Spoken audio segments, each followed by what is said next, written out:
ایمان پر خاتمہ یا الہی، ایمان پر خاتمہ یا الہی، ایمان پر خاتمہ یا الہی۔ الحمدللہ رب العالمین، والصلاة والسلام على سید المرسلین، اما بعد فاعوذ باللہ من الشیطان الرجیم، بسم اللہ الرحمن الرحیم، الصلاة والسلام علیک یا رسول اللہ وعلى آلک واصحابک یا حبیب اللہ، الصلاة والسلام علیک یا نبی اللہ وعلى آلک واصحابک یا نور اللہ، نویت سنت الاعتکاف۔ میٹھے میٹھے اسلامی بھائیوں اور مدنی چینل کے ناظرین، میرے شیخ طریقت امیر اہل سنت بانی دعوت اسلامی حضرت علامہ مولانا ابو بلال محمد الیاس عطار قادری رضوی ضیائی دامت برکاتہ العالیہ درود پاک کے بارے میں ایک حدیث پاک نقل فرماتے ہیں کہ سلطان دو جہان سرور ذیشان صلی اللہ تعالی علیہ وآلہ وسلم کا فرمان جنت نشان ہے، جو مجھ پر جمعہ کے دن اور رات 100 مرتبہ درود شریف پڑھے، اللہ تعالیٰ اس کی 100 حاجتیں پوری فرمائے گا۔ مزید تحریر فرماتے ہیں 70 آخرت کی اور 30 دنیا کی، اور اللہ عز و جل ایک فرشتہ مقرر فرمائے گا جو اس درود پاک کو میری قبر میں یوں پہنچائے گا جیسے تمہیں تحائف یعنی گفٹ پیش کیے جاتے ہیں۔ بلا شبہ میرا علم میرے وصال یعنی ظاہری وفات کے بعد ویسا ہی ہوگا جیسا میری حیات یعنی ظاہری زندگی میں ہے۔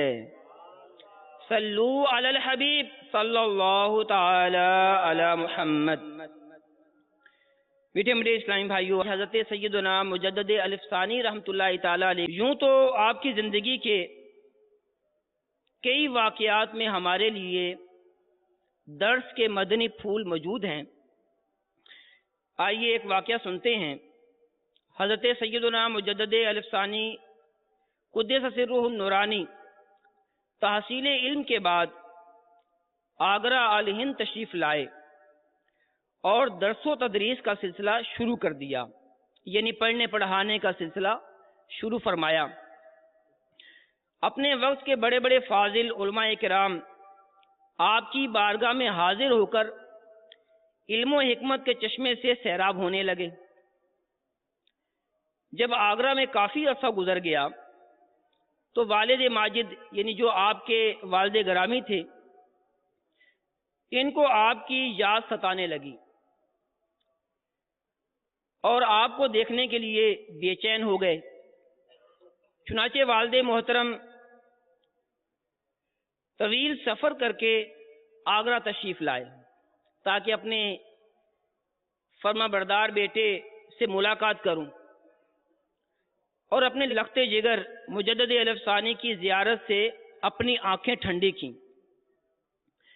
آگرہ کے ایک عالم صاحب نے جب ان سے اس اچانک تشریف آوری کا سبب پوچھا تو ارشاد فرمایا، شیخ احمد سرہندی کی ملاقات کے شوق میں یہاں آ گیا ہوں، چونکہ بعض مجبوریوں کی وجہ سے ان کا میرے پاس آنا مشکل تھا، اس لیے میں خود آ گیا ہوں۔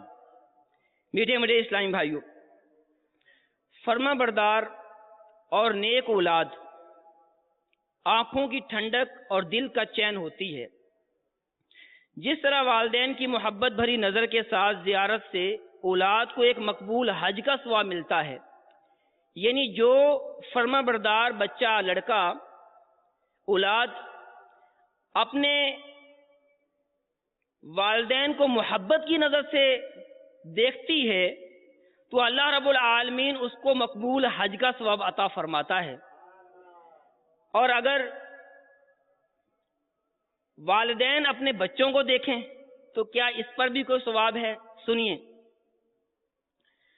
فرمان مصطفیٰ صلی اللہ تعالی علیہ وآلہ وسلم ہے کہ جب باپ اپنے بیٹے کو ایک نظر دیکھتا ہے تو بیٹے کو ایک غلام آزاد کرنے کا ثواب ملتا ہے۔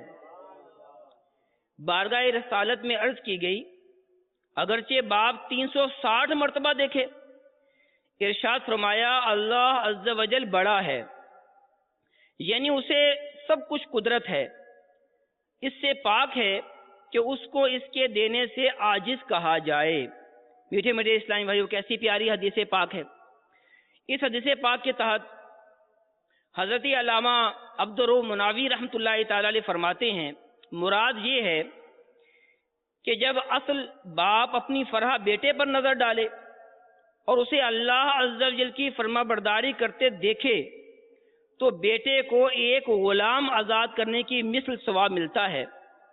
اس کی ایک وجہ یہ ہے کہ بیٹے نے اپنے رب تعالیٰ کو راضی بھی کیا اور باپ کی آنکھوں کو ٹھنڈک بھی پہنچائی، کیونکہ باپ نے اسے اللہ عز و جل کی فرما برداری میں دیکھا۔ سبحان اللہ۔ میٹھے میٹھے اسلامی بھائیوں، لہٰذا ہم سب کو چاہیے کہ ہم اپنے ماں باپ کی قدر کریں، اپنے ماں باپ کی خدمت کریں، اپنے ماں باپ کو راضی کرنے کی کوشش کریں۔ انشاءاللہ عز و جل ہمارے ماں باپ ہم سے راضی ہو گئے تو دنیا و آخرت میں ہمیں بھلائیاں حاصل ہوں گی۔ ایک مرتبہ پیارے آقا صلی اللہ تعالی علیہ وآلہ وسلم نے ارشاد فرمایا، جس کا خلاصہ کچھ یوں ہے کہ تمہارے والدین، تمہارے ماں باپ تمہارے لیے جنت اور دوزخ ہیں، یعنی اگر ان کو راضی کیا جائے تو جنت کا راستہ آسان ہو جاتا ہے، اور اگر انہیں ناراض کیا جائے تو اللہ رب العالمین کی ناراضی ہو جاتی ہے اور جہنم کا راستہ بھی آدمی گویا کہ چل رہا ہے۔ تو میٹھے میٹھے اسلامی بھائیوں، ہمیں اپنے والدین کو راضی کرنا ہے تو نیت کریں کہ انشاءاللہ عز و جل اپنے والدین کو راضی رکھیں گے۔ میٹھے میٹھے اسلامی بھائیوں، حضرت مجدد الف ثانی رحمۃ اللہ تعالی علیہ کے بارے میں کچھ معلومات آپ کی خدمت میں پیش کرتا ہوں۔ آپ کا نام احمد تھا، کنیت ابو البرکات اور لقب بدر الدین ہے، اور آپ کا شجرہ نسب امیر المؤمنین حضرت سیدنا عمر فاروق اعظم رضی اللہ تعالیٰ عنہ سے مل جاتا ہے، یوں آپ فاروقی ہیں۔ حضرت سیدنا مجدد الف ثانی رحمۃ اللہ تعالی علیہ کے جد امجد حضرت سیدنا امام رفیع الدین فاروقی سہروردی، مشہور ولی اللہ حضرت سیدنا مخدوم جہانیہ جہاں گشت سید جلال الدین بخاری سہروردی رحمۃ اللہ تعالی علیہ کے خلیفہ اور مرید تھے۔ جب یہ دونوں حضرات ہند تشریف لائے اور سرہند شریف سے موضع سرائس پہنچے تو وہاں کے لوگوں نے درخواست کی کہ موضع سرائس اور سامانہ کا درمیانی راستہ خطرناک ہے، جنگل میں پھاڑ کھانے والے خوفناک جنگلی جانور ہیں، آپ وقت کے بادشاہ سلطان فیروز شاہ تغلق کو ان دونوں کے درمیان ایک شہر آباد کرنے کا ارشاد فرمائیں تاکہ لوگوں کو آسانی ہو۔ چنانچہ حضرت سیدنا شیخ امام رفیع الدین سہروردی رحمۃ اللہ تعالی علیہ کے بڑے بھائی خواجہ فتح اللہ رحمۃ اللہ تعالی علیہ نے سلطان فیروز شاہ تغلق کے حکم پر ایک قلعے کی تعمیر شروع فرمائی، لیکن ایک عجیب حادثہ پیش آیا۔ ایک دن میں جتنا قلعہ تعمیر کیا جاتا، دوسرے دن وہ سب ٹوٹ پھوٹ کر گر جاتا۔ حضرت سیدنا مخدوم جہانیہ جہاں گشت رحمۃ اللہ تعالی علیہ کو جب اس حادثے کا علم ہوا تو آپ نے حضرت امام رفیع الدین کو لکھا کہ آپ خود جا کر قلعے کی بنیاد رکھیے اور اسی شہر میں سکونت یعنی مستقل قیام فرمائیے۔ چنانچہ آپ رحمۃ اللہ تعالی علیہ تشریف لائے، قلعہ تعمیر فرمایا اور پھر یہیں سکونت اختیار فرمائی، اور یہی وہ بابرکت شہر ہے جس کے اندر حضرت مجدد الف ثانی رحمۃ اللہ تعالی علیہ کی پیدائش ہوئی تھی۔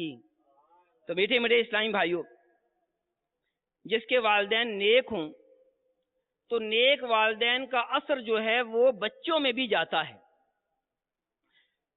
لہذا ہمیں بھی نیک بننے کی کوشش کرنی ہے تاکہ نیکی کا یہ اثر ہماری اولاد میں بھی جائے۔ حضرت سیدنا مجدد الف ثانی رحمۃ اللہ تعالی علیہ کے 5ویں جد امجد امام رفیع الدین رحمۃ اللہ تعالی علیہ کا آپ نے تذکرہ سنا۔ اب آئیے آپ کے والد گرامی حضرت سیدنا شیخ عبد الاحد فاروقی رحمۃ اللہ تعالی علیہ کا بھی تذکرہ سنتے ہیں۔ آپ بھی جید عالم اور ولی کامل تھے۔ آپ رحمۃ اللہ تعالی علیہ ایام جوانی میں اکتساب فیض کرنے کے لیے حضرت شیخ عبد القدوس چشتی صابری رحمۃ اللہ تعالی علیہ کی خدمت میں حاضر ہوئے اور وہاں پر علوم دینیہ کی تکمیل فرمائی۔ میٹھے میٹھے اسلامی بھائیوں، انہوں نے شیخ عبد الحق فاروقی رحمۃ اللہ تعالی علیہ کو سلسلہ قادریہ میں بھی اجازت عطا فرمائی اور سلسلہ چشتیہ کی بھی اجازت دی، یعنی ان دونوں سلسلے کی خلافت عطا فرمائی۔ میٹھے میٹھے اسلامی بھائیوں، آپ کے والد گرامی جہاں ایک جید عالم تھے وہاں پر آپ تحریری کام بھی کیا کرتے تھے۔ چنانچہ آپ کی کتاب کنوز الحقائق مشہور ہے، اور کیسے خوش نصیب ہیں حضرت مجدد الف ثانی رحمۃ اللہ تعالی علیہ کہ جن کی پرورش زمانے کے ولی کے گھر میں ہوئی۔ حضرت سیدنا مجدد الف ثانی رحمۃ اللہ تعالی علیہ نے اپنے والد ماجد شیخ عبد الاحد سے ہی علم حاصل کیا، اور فرماتے ہیں کہ اس فقیر کو عبادت نافلہ خصوصاً نفل نمازوں کی توفیق اپنے والد بزرگوار سے ملی ہے، کہ مجھے نوافل ادا کرنے کی جو محبت ہے، توفیق ہے، یہ اپنے والد صاحب کی برکت سے ملی ہے۔ والد ماجد کے علاوہ دوسرے اساتذہ سے بھی آپ نے استفادہ کیا، علم حاصل کیا، اور 17 سال کی عمر میں آپ فارغ التحصیل ہو گئے، یعنی جو علوم اسلامیہ تھی اس میں آپ کو دسترس حاصل ہو گئی۔ حضرت مجدد الف ثانی رحمۃ اللہ تعالی علیہ بہت اچھی تدریس فرمایا کرتے تھے، یعنی لوگوں کو علم دین سکھایا کرتے تھے۔ آپ تفسیر بیضاوی پڑھاتے، بخاری شریف پڑھایا کرتے، ہدایہ جیسی بڑی بڑی فقہ کی کتابیں ان کی تعلیم دیا کرتے تھے۔ اسباق پڑھانے کے ساتھ ساتھ ظاہری و باطنی اصلاح کے مدنی پھولوں سے بھی طلبہ کو نوازتے تھے۔ علم دین کے فوائد، اس کے حصول کا جذبہ بیدار کرنے کے لیے علم و علماء کی اہمیت بیان فرماتے، اور جب کسی طالب علم میں کمی یا سستی ملاحظہ فرماتے تو احسن یعنی اچھے انداز میں اس کی اصلاح فرمایا کرتے تھے۔ چنانچہ حضرت سیدنا بدر الدین سرہندی رحمۃ اللہ تعالی علیہ فرماتے ہیں، میں جوانی کے عالم میں اکثر غلبہ حال کی وجہ سے پڑھنے کا ذوق نہ پاتا، تو حضرت مجدد الف ثانی رحمۃ اللہ تعالی علیہ کمال مہربانی سے فرماتے، سبق لاؤ اور پڑھو، کیونکہ جاہل صوفی تو شیطان کا مسخرہ ہے۔ میٹھے میٹھے اسلام بھائیو، معلوم ہوا کہ علم دین حاصل کرنا بہت ضروری ہے۔ جو علم دین حاصل نہیں کرتا، شیطان اس پر زیادہ وار کرتا ہے، اور جو علم دین حاصل کرتا ہے تو اس کو یہ بھی علم ہو جاتا ہے کہ شیطان سے بچنے کے کیا کیا ذرائع ہیں، شیطان سے کس طرح بچا جا سکتا ہے۔ تو میٹھے اسلامی بھائیوں، ہمیں بھی علم دین حاصل کرنے کی جستجو اپنے دل کے اندر پیدا کرنی چاہیے۔ افسوس، فی زمانہ دنیاوی علم کی طرف تو توجہ ہے، لیکن علم دین کی حصول کی طرف جتنی توجہ ہونی چاہیے وہ نہیں۔ آج اگر کسی سے یہ پوچھا جائے کہ آپ کو نماز جنازہ کی دعا آتی ہے تو جواب نفی میں آتا ہے۔ تو میٹھے میٹھے اسلامی بھائیوں، ہمیں علم دین بھی حاصل کرنا ہے، اور ہمارے پیارے آقا صلی اللہ تعالی علیہ وآلہ وسلم نے ہمیں علم دین حاصل کرنے کا حکم ارشاد فرمایا ہے۔ چنانچہ حدیث پاک ہے کہ علم حاصل کرنا یہ تمام مسلمانوں پر فرض ہے، یہ فریضہ ہے مسلمانوں پر۔ تو میٹھے میٹھے اسلامی بھائیوں، یہاں سے مراد علم دین ہے۔ تو علم حاصل کریں گے، جیسے ہی نماز ہم پر فرض ہوئی، اب نماز کا جو علم ہے وہ حاصل کرنا ضروری ہو گیا، فرض ہو گیا۔ اسی طرح جب ماہ رمضان آیا، ماہ رمضان میں روزے کے مسائل کا علم ہم پر لازم ہو گیا۔ اسی طرح اگر کوئی شخص بالغ ہونے کے بعد وہ صاحب نصاب ہوا، زکوٰۃ جتنی رقم اس کے پاس یا اور چیزیں اس کے پاس آ گئیں جس کی زکوٰۃ دی جاتی ہے، تو اب زکوٰۃ کا علم حاصل کرنا لازم ہو گیا۔ الحمدللہ عز و جل دعوت اسلامی کا مدنی ماحول علم دین حاصل کرنے کے کئی ذرائع ہمیں دیتا ہے۔ مثلا دعوت اسلامی کا ہفتہ وار سنت و برا اجتماع ہر جمعرات کو مغرب کی نماز کے بعد یہاں پر بھی، اور دنیا کے کئی 200 ممالک تک دعوت اسلامی کا پیغام پہنچ چکا، تو دنیا کے کئی ممالک تک دعوت اسلامی کے یہ ہفتہ وار اجتماعات ہوتے ہیں۔ آپ بھی دعوت اسلامی کے ہفتہ وار سنت و برے اجتماع میں شرکت فرمایا کریں کہ یہ علم حاصل کرنے کا ایک بہترین ذریعہ ہے۔ اسی طرح عاشقان رسول کے مدنی قافلے 3 دن کے لیے، 12 دن کے لیے، 30 دن کے لیے اور 12 ماہ کے لیے سفر کرتے رہتے ہیں۔ آپ بھی عاشقان رسول کے ساتھ مدنی قافلوں کے مسافر بن جائیے۔ مدنی قافلے میں جہاں پر عمل سکھایا جاتا ہے، پریکٹیکل کروایا جاتا ہے، وہاں پر کئی بنیادی اور فرض علوم بھی سکھائے جاتے ہیں۔ تو انشاءاللہ عز و جل دعوت اسلامی کے مدنی ماحول سے وابستہ رہیں گے تو علم دین حاصل کرنا ہمارے لیے آسان ہو جائے گا۔ تو نیت کریں کہ انشاءاللہ عز و جل ہم علم دین بھی حاصل کریں گے۔ حضرت مجدد الف ثانی رحمۃ اللہ تعالی علیہ، آپ حنفی تھے۔ سراج الامہ سیدنا امام اعظم ابو حنیفہ نعمان بن ثابت رحمۃ اللہ تعالی علیہ کی تقلید کیا کرتے تھے، مقلد تھے، اس لیے آپ کو حنفی کہا جاتا ہے۔ آپ کو امام اعظم ابو حنیفہ رحمۃ اللہ تعالی علیہ سے کتنی محبت تھی اور آپ ان کا ذکر کتنے پیارے انداز سے کرتے ہیں، آئیے وہ بھی سنتے ہیں۔ چنانچہ آپ تحریر فرماتے ہیں کہ بزرگوں کے بزرگ ترین امام اجل پیشوائے اکمل ابو حنیفہ رحمۃ اللہ تعالی علیہ کی بلندی شان کے متعلق میں کیا لکھوں۔ آپ رحمۃ اللہ تعالی علیہ تمام ائمہ مجتہدین میں، خواہ وہ امام شافعی رحمۃ اللہ تعالی علیہ ہوں یا امام مالک رحمۃ اللہ تعالی علیہ ہوں یا پھر امام احمد بن حنبل رحمۃ اللہ تعالی علیہ ہوں، ان سب میں سب سے بڑے عالم اور سب سے زیادہ ورع و تقوی والے تھے۔ امام شافعی رحمۃ اللہ تعالی علیہ نے تو یہاں تک تحریر فرمایا، الفقہاء کلہم عیال ابی حنیفہ، یعنی تمام فقہا امام ابو حنیفہ کے عیال ہیں، گھر والے ہیں۔ سبحان اللہ۔ میٹھے میٹھے اسلامی بھائیوں، حضرت سیدنا مجدد الف ثانی رحمۃ اللہ تعالی علیہ کو مختلف سلاسل طریقت میں اجازت و خلافت بھی حاصل تھی۔ سلسلہ سہروردیہ کی جو خلافت ہے آپ کو اپنے استاد محترم حضرت شیخ یعقوب کشمیری رحمۃ اللہ تعالی علیہ سے حاصل ہوئی۔ سلسلہ چشتیہ اور قادریہ کی اپنے والد گرامی شیخ عبدالاحد چشتی قادری رحمۃ اللہ تعالی علیہ سے ملی، اور سلسلہ قادریہ میں کیتھلی مضافات سرہند کے بزرگ حضرت شاہ سکندر قادری رحمۃ اللہ تعالی علیہ سے بھی اجازت ملی، اور سلسلہ نقشبندیہ میں آپ کو خلافت حضرت خواجہ محمد باقی باللہ نقشبندی رحمۃ اللہ تعالی علیہ سے ملی، اور آپ نے سلسلہ نقشبندیہ کو ہی عام کیا، اسی لیے آپ نقشبندی مشہور ہیں۔ آپ اپنے پیر و مرشد کا کتنا احترام کرتے تھے، اس کے بارے میں بھی کچھ سنتے ہیں۔ چنانچہ ایک روز حضرت مجدد الف ثانی رحمۃ اللہ تعالی علیہ حجرہ شریف میں تخت پر آرام فرما تھے کہ حضرت خواجہ محمد باقی باللہ نقشبندی دوسرے درویشوں کی طرح تن تنہا تشریف لائے۔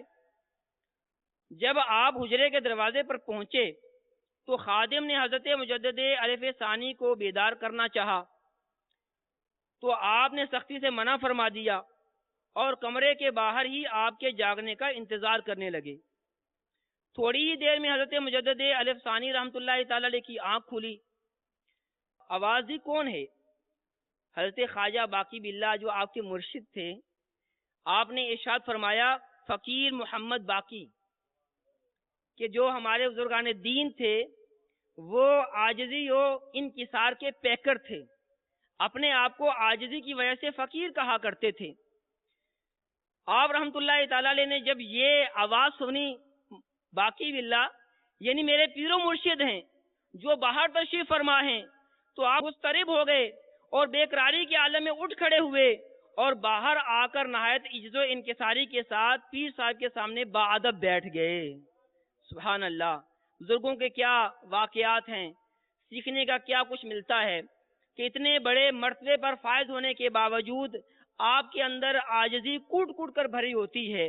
اور ایک ہم ہیں کہ پہلے تو نیکی ہو نہیں پاتی، اور اگر کوئی نیکی کر بھی لیتے ہیں تو پھر دوسروں کو حقیر سمجھنا شروع کر دیتے ہیں، یا کوئی مال و دولت آ جاتا ہے تو غریبوں کو حقیر سمجھنا شروع کر دیتے ہیں، یا اللہ تعالی ہمیں حسن عطا کرتا ہے تو حسن کی وجہ سے جو تھوڑے حسن والے ہوتے ہیں ان پر تکبر کرنے لگ جاتے ہیں، اور انداز بڑا عجیب ہوتا ہے، اور اگر کسی سے کوئی بات ہو جائے تو طرح طرح کی باتیں کی جاتی ہیں کہ تو کتنے ٹکے کا ہے، یعنی یوں ایسی باتیں ہوتی ہیں، اور طرح طرح سے ذلیل و رسوا کیا جاتا ہے۔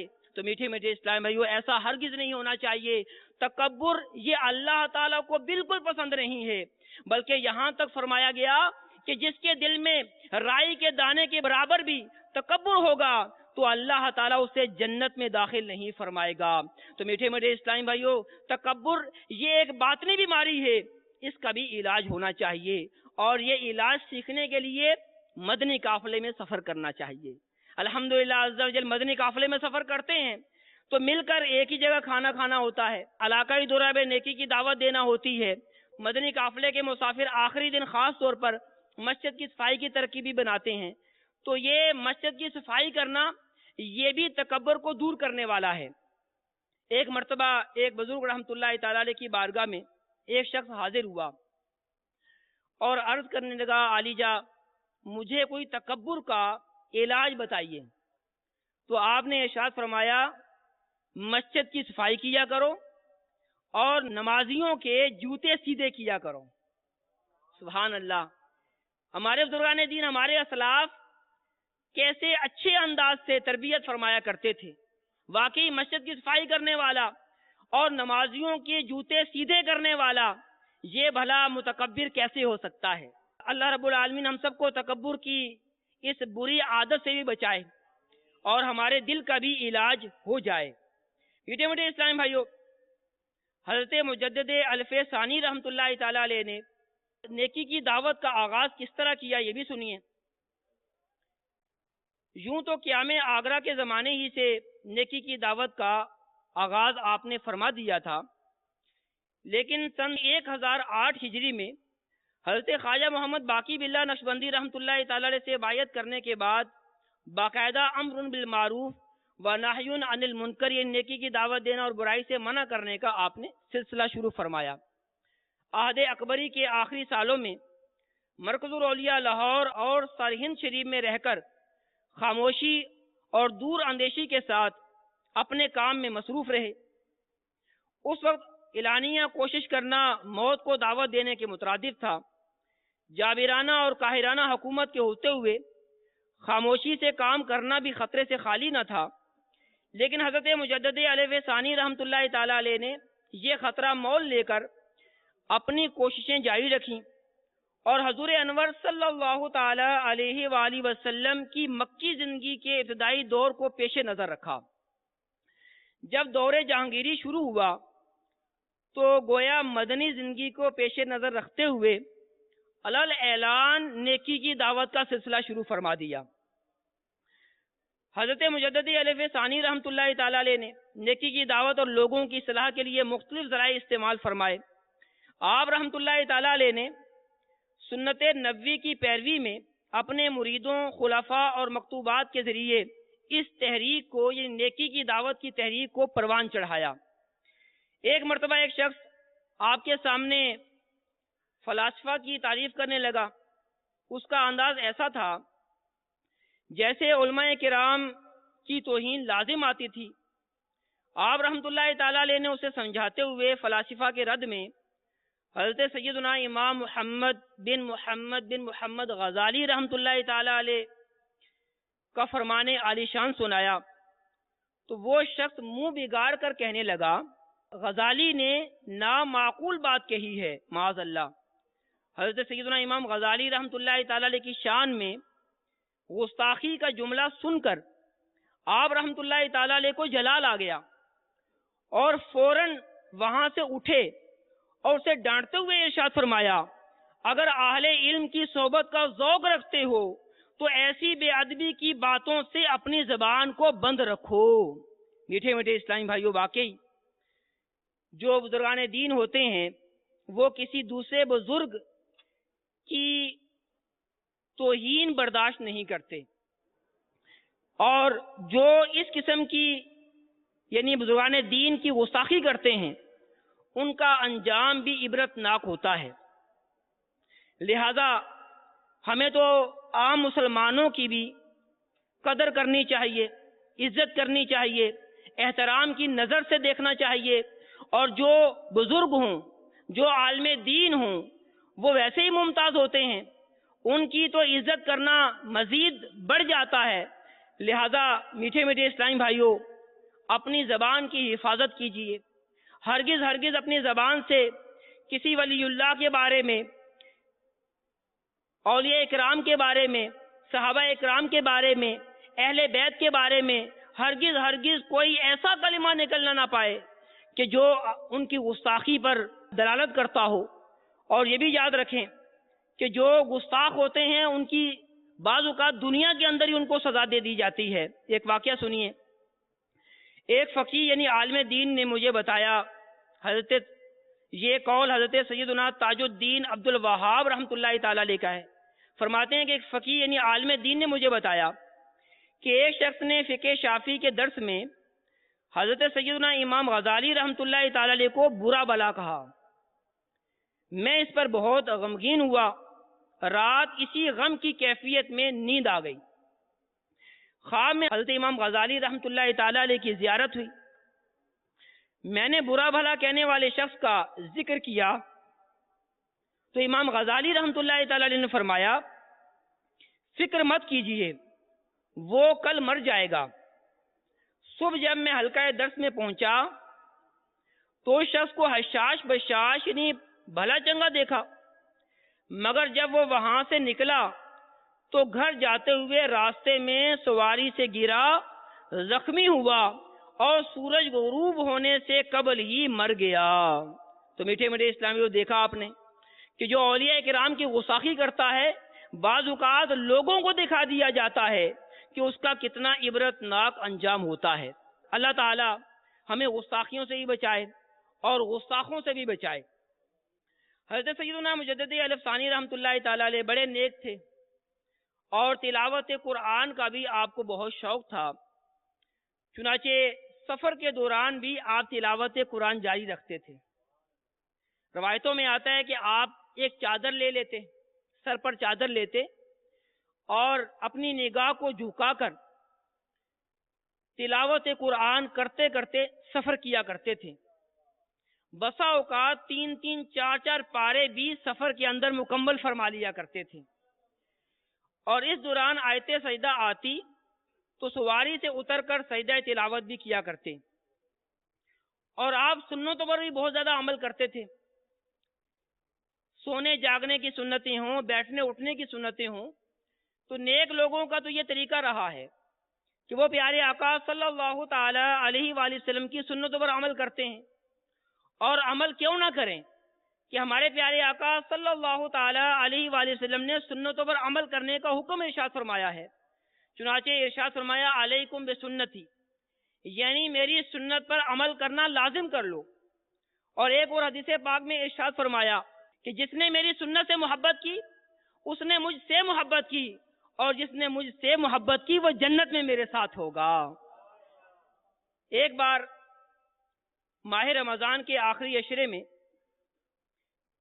نماز تراویح کے بعد آرام کے لیے بے خیالی میں بائیں یعنی لیفٹ کروٹ پر لیٹ گئے حضرت مجدد الف ثانی رحمۃ اللہ تعالی علیہ۔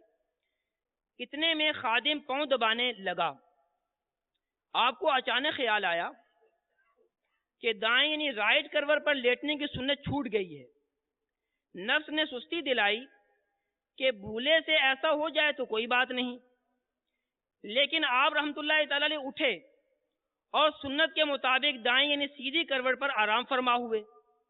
آپ رحمۃ اللہ تعالی علیہ فرماتے ہیں اس سنت پر عمل کرتے ہی مجھ پر عنایات، برکات اور سلسلے کے انوار کا ظہور ہونے لگا، اور آواز آئی سنت پر عمل کی وجہ سے آپ کو آخرت میں کسی قسم کا عذاب نہ دیا جائے گا، اور آپ کے پاؤں دبانے والے خادم کی بھی مغفرت کر دی گئی ہے۔ سبحان اللہ، سبحان اللہ۔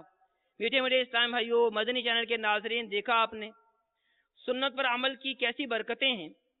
اگر ہم بھی سنت کے مطابق سونے کی عادت بنا لیں تو انشاءاللہ عز و جل اس کی برکات نصیب ہوں گی۔ اور یہ بھی معلوم ہوا کہ نیک بندوں کی خدمت کرنا بھی بہت بڑی سعادت کی بات ہے۔ سونے جاگنے کے تعلق سے چند مدنی پھول پیش کرتا ہوں تاکہ ہم بھی سونے جاگنے کی سنتوں پر عمل کریں، جس طرح حضرت مجدد الف ثانی رحمۃ اللہ تعالی علیہ کو سلسلے کی برکات حاصل ہوئیں اور آپ کو عذاب نہ دینے کی خوشخبری سنائی گئی، تو ہو سکتا ہے، بلکہ ہمیں امید رکھنی چاہیے کہ سنت پر عمل کریں گے تو اللہ رب العالمین ہم پر بھی رحمتوں کی برسات فرمائے گا۔ سونے جاگنے کی سنتیں سن لیجئے۔ سونے سے پہلے یہ دعا پڑھ لیجئے، اللہم بسمک اموت و احیا۔ اس کا ترجمہ یہ ہے، اے اللہ میں تیرے نام کے ساتھ ہی مرتا ہوں اور جیتا ہوں، یعنی سوتا اور جاگتا ہوں۔ سنت یہ ہے کہ قطب تارے یعنی شمال کی طرف سر کرے اور سیدھی کروٹ پر سوئے، اور سونے میں بھی منہ کعبے کو ہی رہے۔ یہ پاک و ہند کے اعتبار سے ہے، کیونکہ پاک و ہند کے اندر ہمارے ہاں قبلہ شریف جو ہے وہ مغرب کی جانب ہے، تو یہاں پر سونے کا یہ طریقہ ارشاد فرمایا گیا ہے۔ چنانچہ امیر علیہ سنت فرماتے ہیں دنیا میں ہر جگہ قطب تارہ شمال کی جانب نہیں پڑے گا، لہذا دنیا کے کسی بھی حصے میں سوئیں اور سر یا پاؤں کسی بھی سمت میں ہوں، بس سیدھی کروٹ اس طرح سوئیں کہ چہرہ قبلے کی طرف رہے۔ اللہ تعالی ہم سب کو سنتوں پر عمل کرنے کی توفیق عطا فرمائے، آمین بجاہ النبی الامین صلی اللہ تعالی علیہ وآلہ وسلم۔ ایمان پر